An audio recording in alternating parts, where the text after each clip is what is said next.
Gênesis 1, 27 diz: criou Deus, pois, o homem à sua imagem, a imagem de Deus o criou. Homem e mulher os criou. Deus formou o ser humano do pó da terra e lhe soprou nas narinas o fôlego de vida, e o homem passou a ser alma vivente. Esse fôlego de vida é o sopro do Todo-Poderoso, a centelha de vida. A equação escriturística é muito clara. Pó da terra mais fôlego de vida igual a ser um ser vivente ou alma vivente. Adão e Eva eram livres moralmente, perfeitos e felizes. Tinham total liberdade de escolher entre seguir ou não a Deus, entre amá-lo ou não amá-lo, obedecê-lo ou não. O lar do jardim, mais precioso do que qualquer palácio dos dias atuais, foi concedido a Adão e Eva.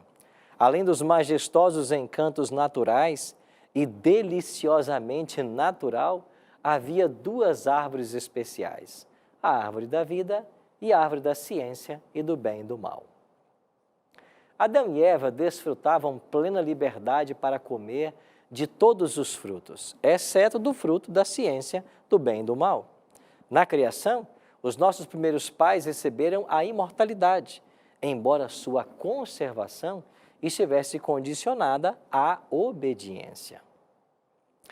Tendo recebido acesso à árvore da vida, eles se destinavam a viver para sempre.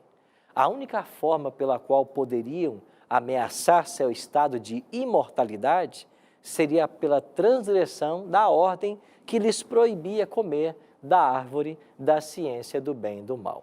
Desobediência que os levaria à morte. Obediência e desobediência só podem existir em um contexto de liberdade. Era isso que havia no céu quando Lúcifer, desgraçadamente, um ser muitíssimo exaltado, tornou-se orgulhoso e invejoso. Ele imaginava que seu poder provinha dele e não de Deus. E insatisfeito com a posição que ocupava no governo de Deus, ele começou a cobiçar o lugar do próprio Deus. O descontentamento se transformou em rebelião e guerra, culminando com a expulsão do agora Satanás, que significa acusador do céu. Transportado para a terra, o conflito afeta seres humanos, antes perfeitos e obedientes, como os anjos que também caíram. A definição bíblica de pecado o apresenta como a transgressão da lei de Deus. Uma falha nas ações de qualquer um que sabe o que deve fazer o bem e não faz, bem como tudo o que não provém da fé. Uma definição abrangente de pecado é qualquer desvio da conhecida vontade de Deus, quer seja por negligência em fazer aquilo que Ele ordena que seja feito, quer seja por fazer aquilo que Ele proíbe especificamente. O pecado não conhece a neutralidade. Cristo declara: quem não é por mim, é contra mim. Após comer do fruto proibido, transgredindo assim a lei de Deus, Adão, Eva e seus filhos não mais teriam forças para resistir ao mal, mas Deus havia feito provisão.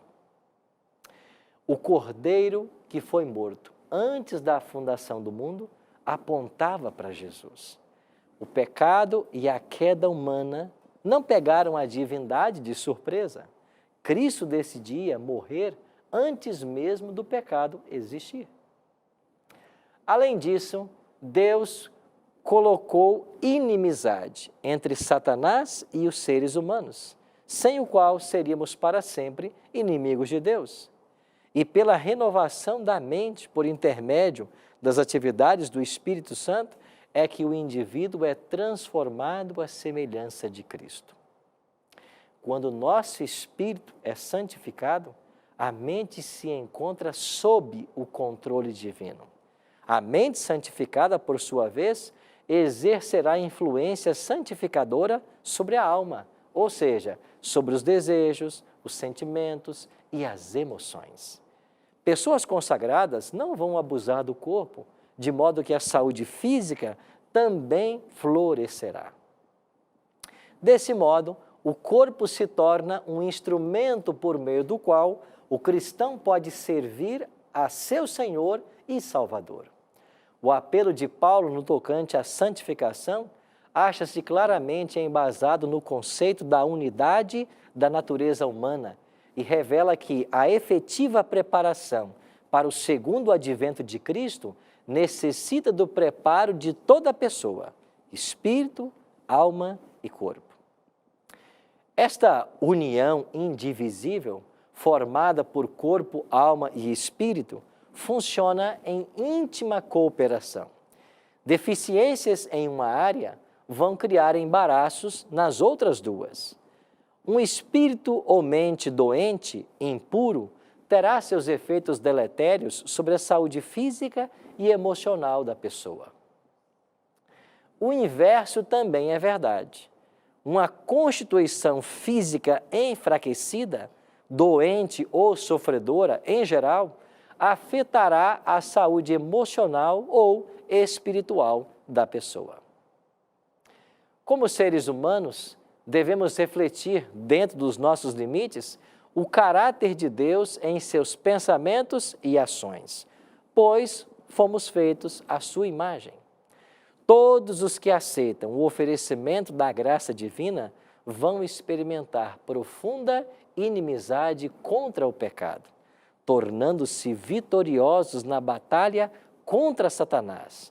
Pela fé, podemos compartilhar da vitória do Salvador no Calvário.